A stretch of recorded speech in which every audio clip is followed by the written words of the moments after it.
আমরা জাপানিজ ভার্বের 5টি গুরুত্বপূর্ণ রূপ শিখব, যেগুলো আমরা ব্যবহার করে অতীত, বর্তমান বা ভবিষ্যৎকালের মনোভাব প্রকাশ করতে পারবো। পোলাইটলি কথা বলতে গেলে আমরা ব্যবহার করি মাস, মাসেন, মাস্তা, মাসেন, দেস্তা।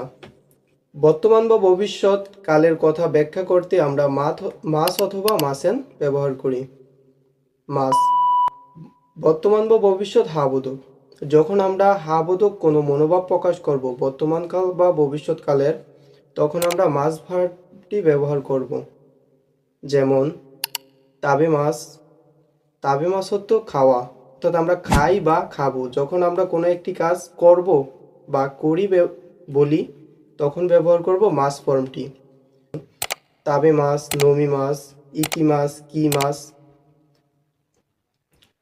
আর পরবর্তী হলো আমাদের মাসেন।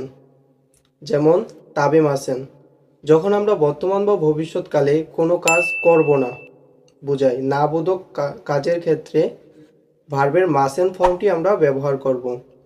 যেমন তাবে মাসেন, খাবো না। ইকি মাসেন, যাব না। তাবে মাসেন, খাবো না। নমি মাসেন, পান করব না। তারপর আমরা আসি অতীতকালের কথা, অর্থাৎ যখন আমরা অতীতের কোনো একটি কাজের কথা ব্যাখ্যা করব বা অতীতের কোনো একটি কাজের মনোভাব প্রকাশ করব, তখন আমরা ভার্বের বা মাসেন দেস্তা ব্যবহার করব। অর্থাৎ যখন আমরা হাবোধক কোনো কথা বলবো, এই কাজটি করেছি, গিয়েছি, খেয়েছি, পান করেছি, অর্থাৎ অতীতে কোনো একটি কাজ করে ফেলেছি, হাবোধক, সেক্ষেত্রে আমরা ভার্বের মাস্তা ব্যবহার করব। যেমন তাবে মাছ খাওয়া, তাবে মাস্তা খেয়েছি। ইকি মাছ যাওয়া, ইকি মাছটা গিয়েছি। নমি মাছ পান করা, নমি মাছটা পান করেছি।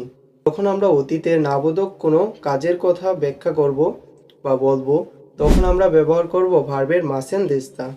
যেমন ইকি মাছ যাওয়া, ইকি মাসেন দেস্তা, যাইনি বা গিয়েছিলাম না।